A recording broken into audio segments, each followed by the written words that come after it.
Bismillahirrahmanirrahim. Assalamualaikum warahmatullahi wabarakatuh. Waalaikumsalam warahmatullahi wabarakatuh. Alhamdulillahirrahmanirrahim. Kita ketemu lagi di dalam mata pelajaran Genjas ya. Di hari Rabu tanggal 5 Oktober tahun 2012. Ya, Bapak. Ya, itu cuma ngetes biar ngetes aja kalian fokus nggak dalam belajar. Alhamdulillah masih fokus ya. Ya baik, di pertemuan kita kali ini sebelumnya ya, sehat semua kan? Alhamdulillah. Terus semangat masih sih. Kenapa sih? Kita kalau bilang ya, MTK udah pokoknya udah kemarin. Bawa yang jangan dipakai ya, karena memang ini jadi kewajiban kalian sebagai peserta didik. Jadi prosesnya satu persatu harus dilewati. Kalau misalnya pusing, ya wajar pusing. Manusia hidup itu pasti pusing. Kalau nggak mau pusing, mendingan mati. Siapa yang bilang mati? Kalau pusing kita harus berdoa supaya diringankan. Jangan tiba-tiba kalau pusing harus mati. Nggak baik buat kesehatan ya. Nggak sehat. Ya udah, sebelum kita lanjut ke materi ya, kita absensi dulu buat absensi, buat kehadirannya sebagai perwakilan, sebagai salah satu indikator dari sikap kalian ya dalam pembelajaran. Tapi sebelum ke absensi, kita lebih baik untuk berdoa dulu agar segala sesuatunya dimudahkan, dilancarkan supaya ilmu yang nantinya diberikan dapat terserap dengan maksimal. Walaupun keadaannya tadi sedang pusing ya, sampai bahkan mau hampir bunuh diri. Untuk doa silakan dipimpin satu orang. Sebelum mulai pelajaran ini, ada kita doa dimulai.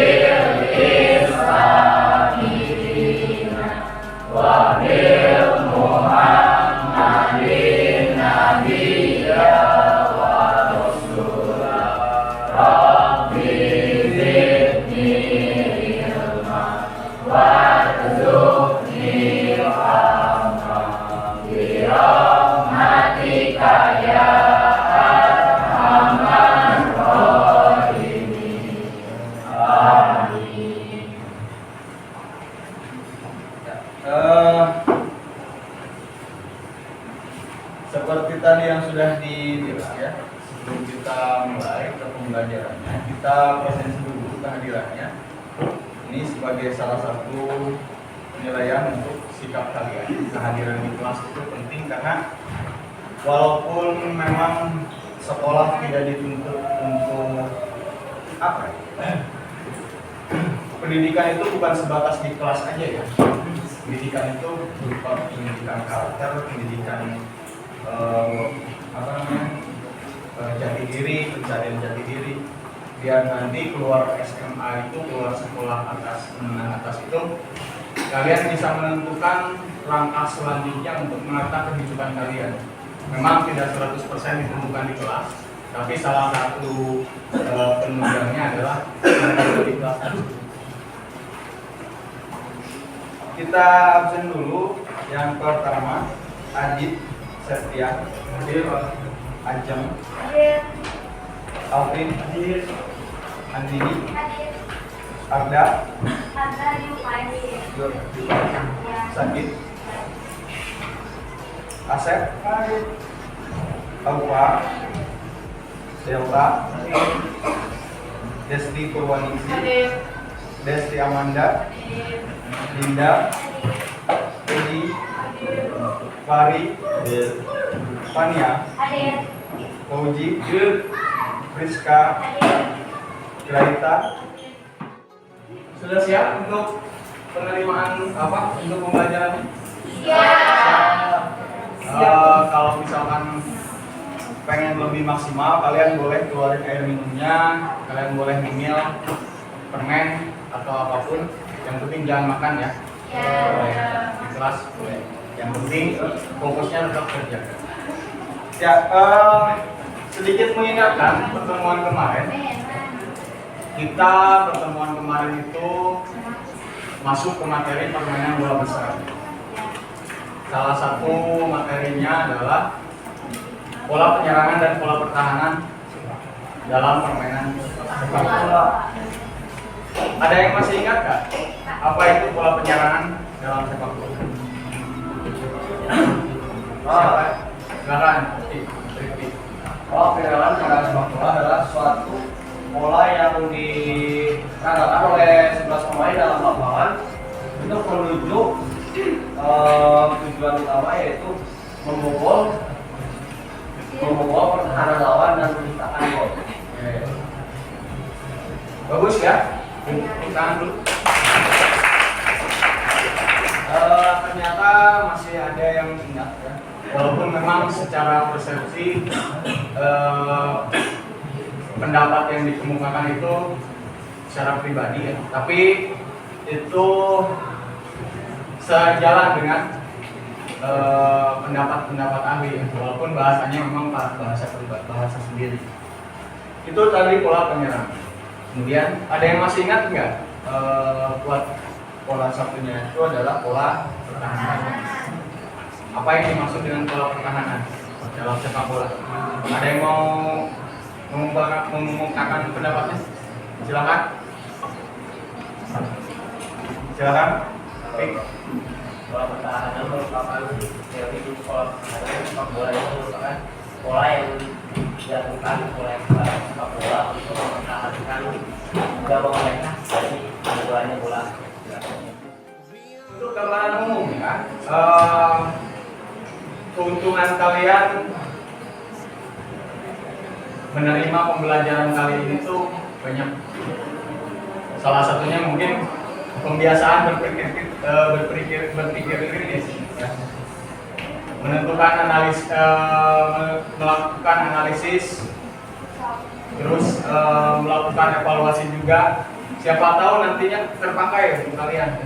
Siapa tahu yang nantinya ada di antara kalian jadi analis pertandingan, penggantinya Coach Justin mungkin. Coach Justin itu si paling paham sepak bola ya. Si paling paham. Memberikan kritik tanpa mau dikritik. Nah, ya udahlah, itu karakter orang memang susah untuk. Tapi salah satu contoh mungkin Coach Justin atau banyak ya, Tommy Wiley itu analis-analis yang memang sudah memiliki nama di Indonesia. Siapa tahu kalian yang memang punya hobi sepak bola, meminati sepak bola, tidak bisa terlaksana untuk jadi seorang pemain sepak bola profesional, jadi analis atau jadi pelatih mungkin. Ini jadi pelatih. Jadi wasit juga penting untuk mengetahui hal-hal detail tentang sepak bola seperti ini. Ya. Untuk tujuan pembelajarannya, ya, kalian nanti diharapkan di akhir pembelajaran nanti kalian dapat menjelaskan pola penyerangan dan pertahanan dalam sepak bola ya. Itu baik formasi yang dipakai, terus kegunaannya, fungsinya dan sebagainya. Nah, selain itu kalian juga nanti diharapkan dapat mengevaluasi dalam satu buah pertandingan. Kalian mengevaluasi salah satu timnya, apa formasi yang dipakai, pola penyerangan apa yang dipakai, pola pertahanan apa yang dipakai. Setelah tadi menganalisis, kemudian mengevaluasi, kemudian diharapkan nanti berupa kelompok ya, kita akan bagi menjadi beberapa kelompok. Nah, salah satu kelompoknya itu, tiap kelompoknya diharapkan dapat membuat salah satu pola penyerangan dan pertahanan berbentuk formasi permainan sepak bola yang nantinya di akhir pembelajaran kalian akan mempresentasikan hasil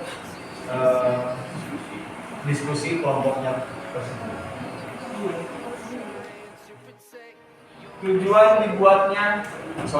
Tujuan penggunaan formasi itu apa sih?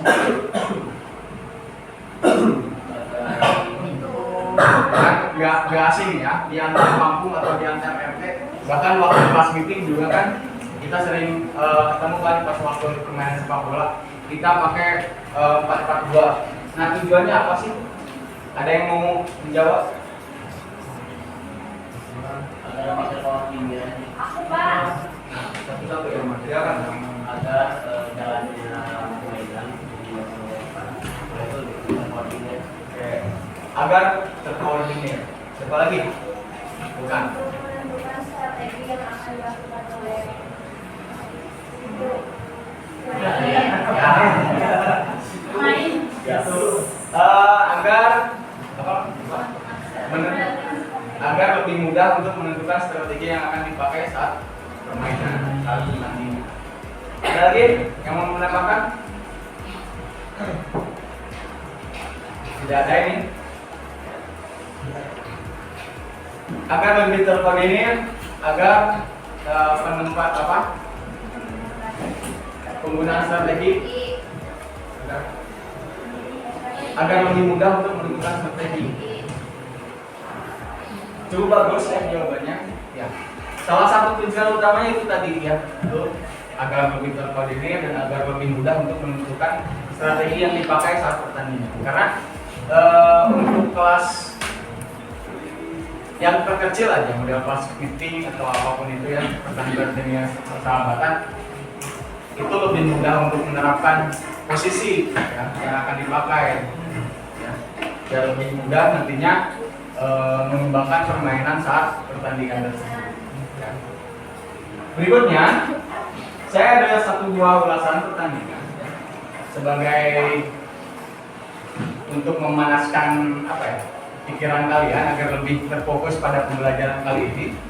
Saya ada satu buah pertandingan highlight antara timnas Indonesia kemarin waktu FIFA Matchday melawan Brasil, salah satu negara kecil yang sangat kecil tapi peringkatnya FIFA-nya lebih tinggi dari Indonesia, bahkan jauh.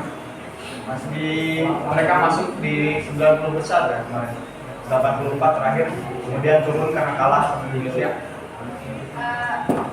Apa? Ya. Ini kemarin kan ada 2 match ya. Yang pertama di GLBA, kemudian yang keduanya di Pakansari. Pakansari di Bogor.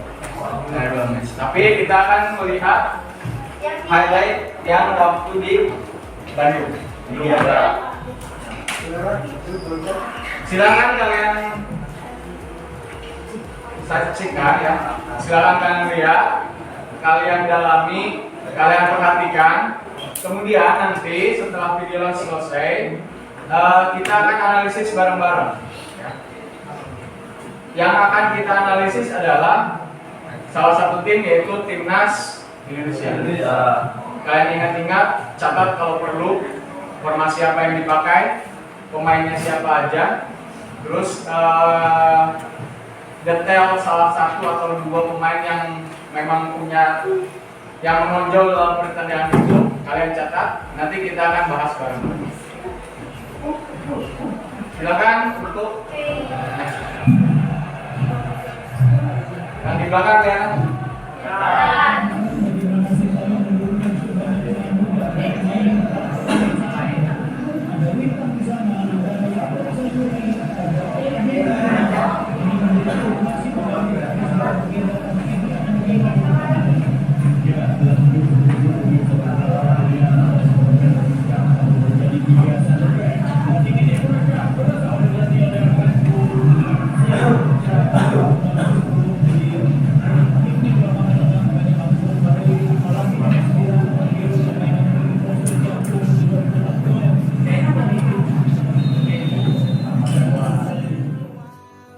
Halo.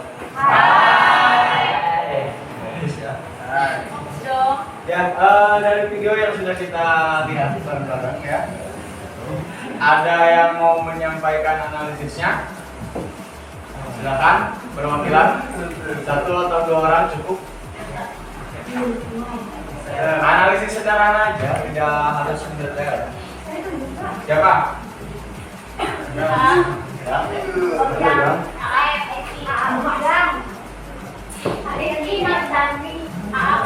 Baik, Pak. Silakan. Dari yang kita lihat teman-teman tadi ya dalam video tersebut, memang pada sosok utama itu tadi sudah bisa apa ya, dari ya mungkin itu lain dari gue yang kurang reaksi atas dari bodiku, sehingga tadi kalah setara sama sekitar lawan kan tadi di volleyball. Nah itu soal dari sistem pertahanan. Sekarang kita bahas dalam sistem penyerangan.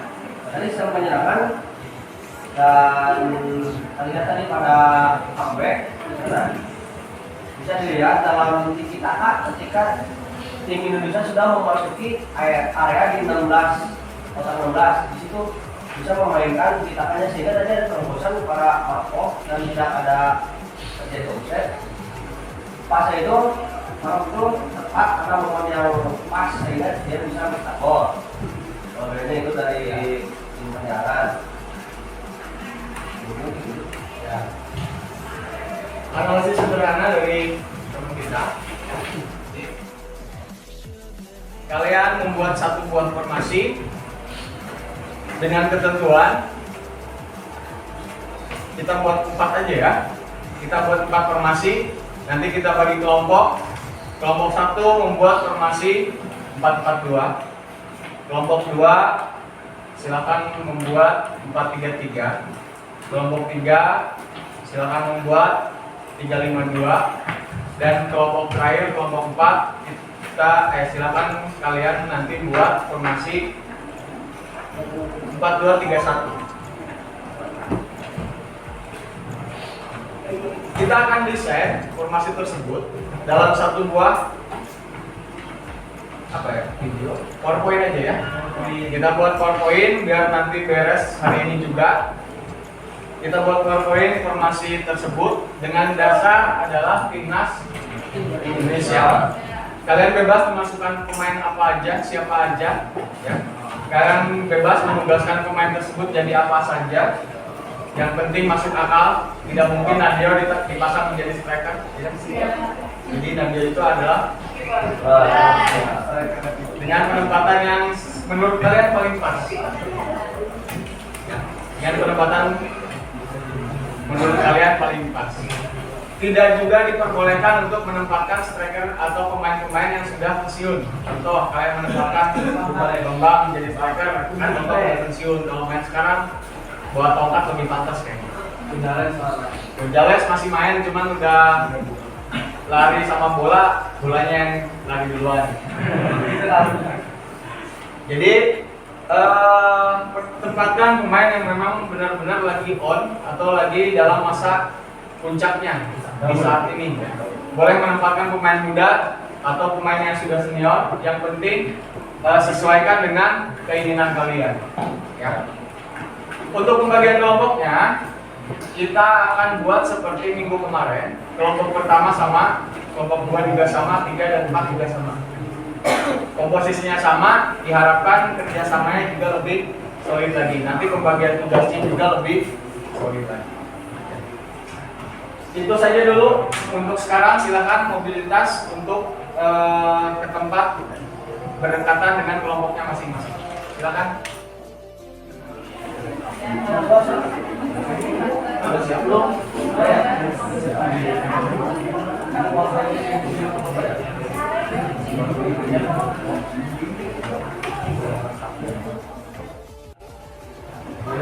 Tapi itu kalau itu udah jadi kalau udah jadi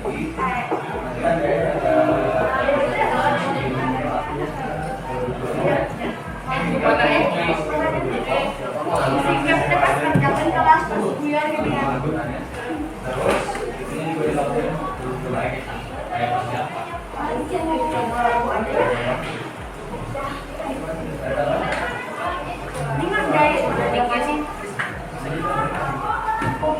Ya.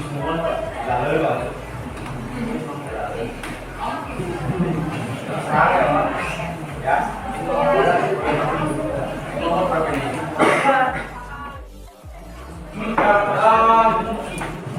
Waktunya sudah habis ya untuk pembuatan produknya, pembuatan PowerPoint-nya. Silakan untuk kelompok 1 dimulai untuk mempresentasikan hasil dari informasi yang sudah kalian buat. Nanti dilanjut kelompok 2 dan kelompok 3 dan kelompok 4 terakhir. Untuk di akhir nanti setelah presentasi, silakan ajukan pertanyaan ya. Masing-masing dari kelompoknya ada perwakilan, minimal 1, lebih baiknya 2 pertanyaan. Nanti dijawab dengan oleh kelompok 1. Kalau misalnya kelompok 1 tidak bisa menjawab, baru boleh disambung oleh kelompok lainnya untuk melengkapi, untuk memperkuat. Silakan kelompok 1 perwakilannya ke depan, sisanya diam saja di meja. Yang lain tolong perhatikan biar tidak ada materi yang terbuang percuma, biar kalian juga bisa mendalami materi ini. Assalamualaikum warahmatullahi wabarakatuh. Waalaikumsalam warahmatullahi wabarakatuh. Salam sejahtera untuk kita semua. Puji syukur atas nikmat yang Tuhan limpahkan sehingga kita dapat berkumpul di dalam ruang kelas pada siang ini dengan satu wafat. Yang saya hormati Bapak Dianto selaku guru mata pelajaran olahraga dan rekan-rekan semuanya. Baik. Perkenalkan, nama saya Alvin Kurniawan yang bertugas sebagai moderator. Kemudian yang selanjutnya di pemaparan materi yang disampaikan oleh Rifki Mardani. Baik, terima kasih atas pertanyaan. Sini ada kelompok kami yang beranggota Alvin Kurniawan, Delta Narendra, PSD, Dinda, Rizka, Hilwa, Isabel, Rizka, dan saya sendiri Rifki. Mengidentifikasi pola permainan 4-4-2. Terlihat ada posisi permainan 4-4-2 yang diposisikan pada penjaga gawang Yanti, fullback Elhan, Fahrudin, baik kanan Sabri, kirinya Pratama, tahan. Di posisi tengah ada Evan Dimas dan Rahmat Prianto. Di posisi RMF kanan ada Witan Sulaiman dan sayap kiri ada Egy Maulana. Dan posisi depan ada 2 penyerang yaitu Rizky Kambuaya dan Ezra Walian. Dapat Rizky Kambuaya di depan dari rekan striker.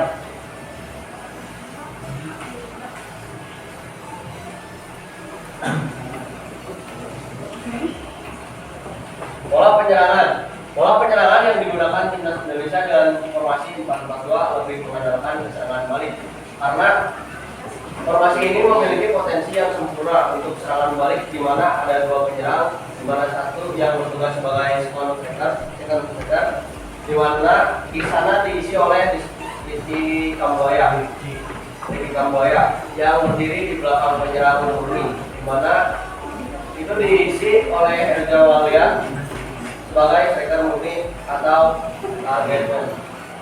Filosofi permainan yang diadopsi adalah permainan sepak bola menyerang dengan menempatkan 1 gelandang serang, 2 gelandang sayap dan 1 gelandang jangkar.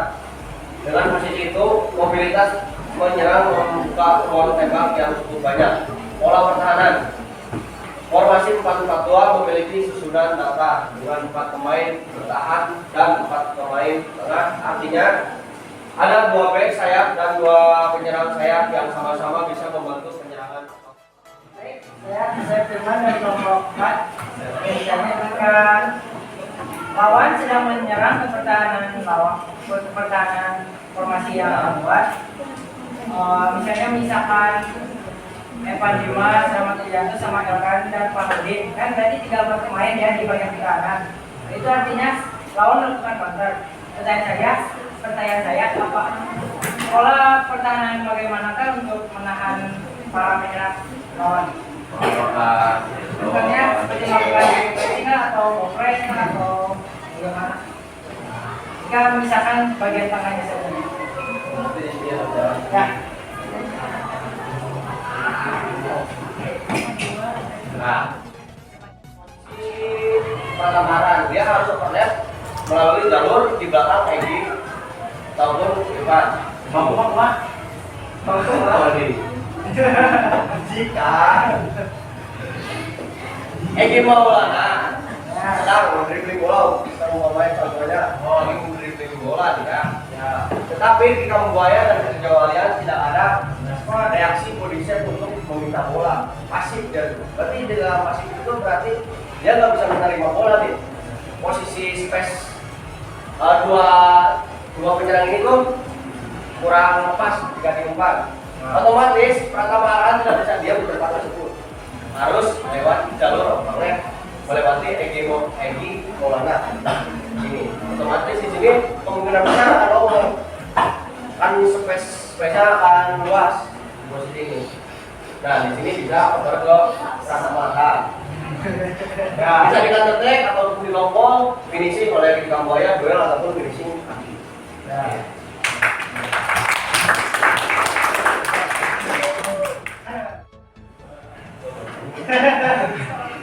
Baik dari Ajis ya. Ketika lagi penyerang L ya Misal, menyerang. menyerang. Ketika di counter attack oleh lawan, itu gimana yang mengisinya Pratama itu atau Rawi? Apa siapa? Otomatis itu kan sebelum counter attack itu kita lagi menyerang, Egi, Witan, ketika Buaya, Kejawalian sama Panimas yang menyerang masih ya. Ini udah lewat jalur garis operan di sini ya, garis tengah. Ini udah lewat sana. Otomatis Evan Dimas sama Ahmad Irianto dia nggak bisa terlalu jauh dari garis menyerang itu. Soalnya dia tugasnya untuk mengisi jalur tengah meskipun lagi penyerangan. Nah, antisipasi ada counter attack kanan balik. Ini posisi lagi depan. Ya. Ini lagi depan. Nah, otomatis pindah sini Pak ya. Nah, ini otomatis di jalur sini nggak bisa di dekat gawang. Di tengah. Ya, makanya di sini. Kemungkinan besar yang akan lapor itu Evan Dimas, Ahmad Prianto, dan Sulaiman masuk juga sini. Jadi antisipasi ketika Pratama kan udah otomatis di atas ya, udah naik ke kornet sama ini jalur ini. Habis semuanya. Ya. Kita utamakan dulu Evan Dimas yang lapor terlebih dahulu posisi ini vital dengan gawang. Antisipasi ketika Evan Dimas lewat ada Ahmad Rianto. Meskipun ada Ahmad Rianto di sini lowong, ada Witan Sulaiman, Asnawi, sama Pak Hujir. Dan ketika pahit-pahitnya ini semua lewat, otomatis Pratama ini udah mundur di area kita. Ya seumpamanya syuting ada remote udah numpuk di sini, kita menang juga. Seperti itu. Jadi yang pertama pemain terdekat yaitu Evan Dimas. Jadi itu jelas. Simpel pertama simpel.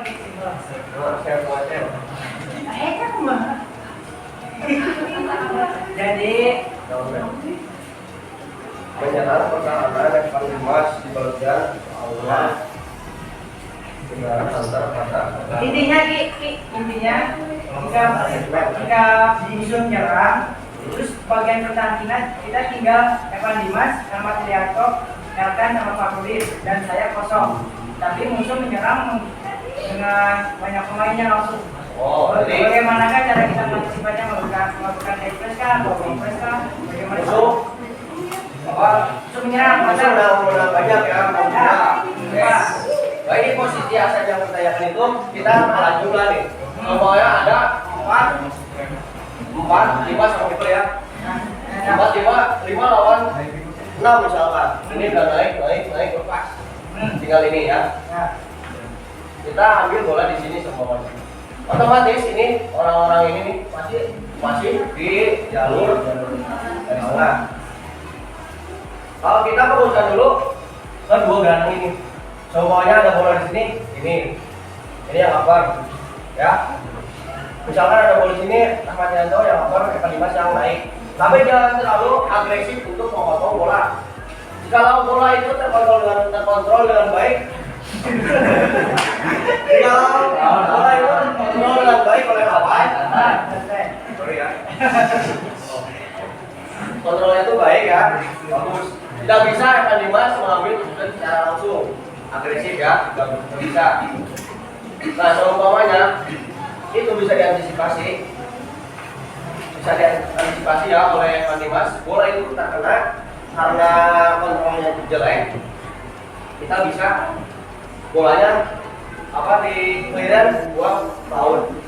Panggil teman kita yang di depan, turun, bantu kita kalah jumlah nih, semuanya gitu ya.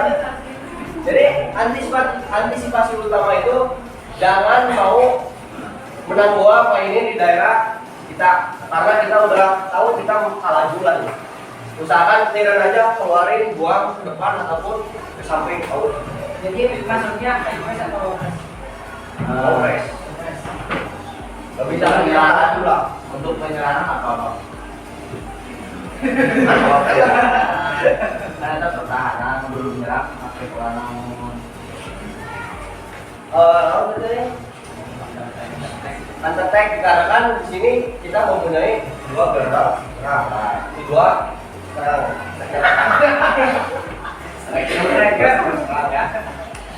jelas ya? jelas. Adis.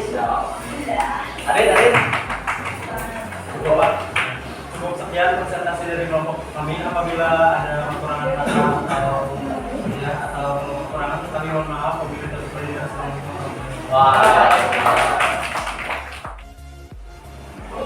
Tadi sudah dibahas ya. Menurut kelompok pertama di formasi ini Indonesia memakai low press ya. Karena memang berkesinambungan dengan pola penyerahan yang dipakai yaitu counter attack. Tujuan dari pressing itu apa sih? Apa Pak? Tujuan dari pressing itu apa sih? Menekan ya, sebagai bahasa yang menekan ya. Tapi tujuannya apa? Karena memberikan tekanan, tujuannya mengganggu aliran bola musuh. Nah, di Indonesia sayangnya pemahaman pressing itu adalah merebut bola. Nah, pressing itu adalah memberikan tekanan agar aliran bola musuh bertahan. Memang salah satu tujuannya adalah merebut bola, tapi bukan tujuan utama untuk merebut bola. Contoh, ketika terjadi counter attack dan kedua dari sayapnya ini sedang overlap, contoh salah satu Asnawi sedang overlap, di sini kan kosong. Ya. Yang upper siapa? Orang apa kan juga ikut menyerang. Iya, kalau ada itu dari tengah, Yang ambil siapa? Yang kalah siapa? bisa Farudin. Terus Farudin mengapa Asnawi, tapi ternyata ada yang muncul. Nah, tujuan Pak Nurdin apa? Melakukan pressing. Bagi yang mengambil yang membawa bola di sebelah sini kan. Tujuan pressingnya apa? Bukan merebut bola kan? Tadi sudah dibilang kan, tujuan pressing itu adalah untuk menekan, mengganggu aliran bola. Ketika terjadi counter attack, ini miss opposition, baru ini yang cover, dia tidak bertujuan untuk merebut bola langsung. Tujuannya adalah untuk menekan pemain ini agar bisa lanjut menyerang. Biar apa? Biar Ahmad Irianto bisa turun. Biar ini tidak turun menyerang, tapi juga dikasih waktu. Biar Evan bisa masuk, biar Evan juga bergeser bisa cover kalau perlu. Ya. Tujuannya adalah untuk menahan aliran bola. Sayangnya, ini sayangnya, kurikulum sepak bola Indonesia tidak mengajarkan itu. Masih banyak yang bertujuan pressing itu adalah merebut bola. Kalau nggak kena bolanya, kena orangnya. Indonesia, ya kan? Ya, nggak salah kan? Indonesia, kenapa? Karena memang dari kecil dididiknya untuk itu, rebut bola. Enggak. Tujuan utama presi adalah mengacaukan aliran gula. Cuma sayangnya susah untuk diterapkan karena keterbatasan informasi yang tersampaikan ke masyarakat luas. Padahal pernah dengar nggak beberapa analis Indonesia seperti Bung Tommy Welly atau Justin ngomong seperti itu? Tidak perlu pelanggaran, tidak perlu. Kan? Lagi nonton bola nih ada yang komentator ngomong ya, iya Bung, sepertinya ini pelanggaran yang tidak perlu. Kenapa? Ya emang nggak perlu. Dengan menutup peluang saja itu sudah mengacaukan aliran bola mereka. Kenapa harus pelanggaran? Kenapa harus menutup bola? Kenapa harus memaksakan untuk menutup bola? Itu miskonsepsi yang memang terjadi di Indonesia. Overall ya, secara keseluruhan sudah cukup bagus, esensinya dapat, kalau penerangan sudah disampaikan, kalau pertanyaan sudah disampaikan, kelebihan kekurangan juga sudah disampaikan. Nilai yang cukup baik untuk kalian, tepuk untuk baik, untuk pertemuan kita kali ini mungkin sampai sini saja materi yang bisa disampaikan ya.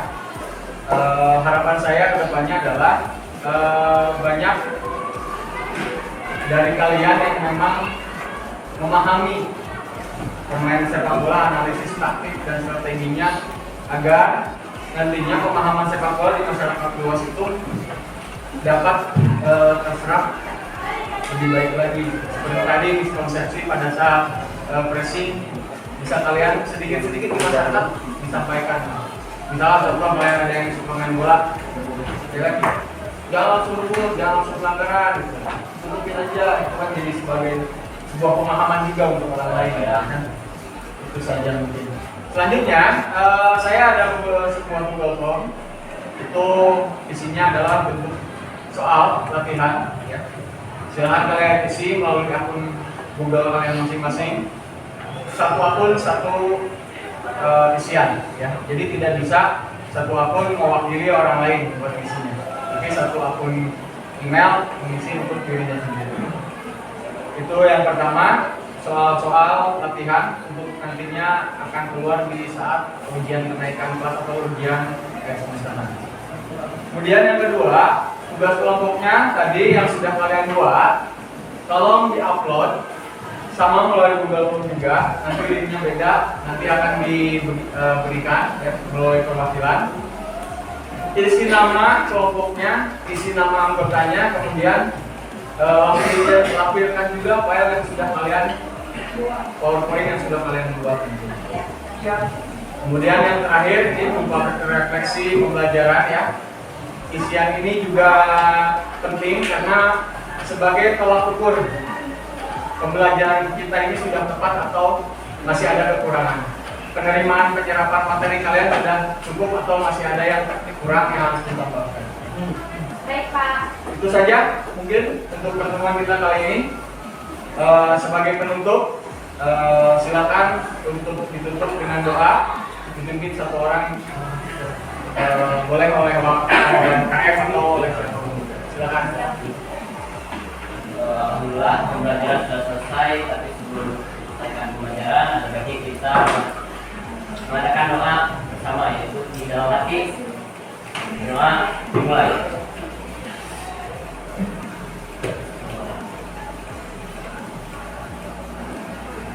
Doa dapat disukan. Beri salam. Assalamualaikum warahmatullahi wabarakatuh.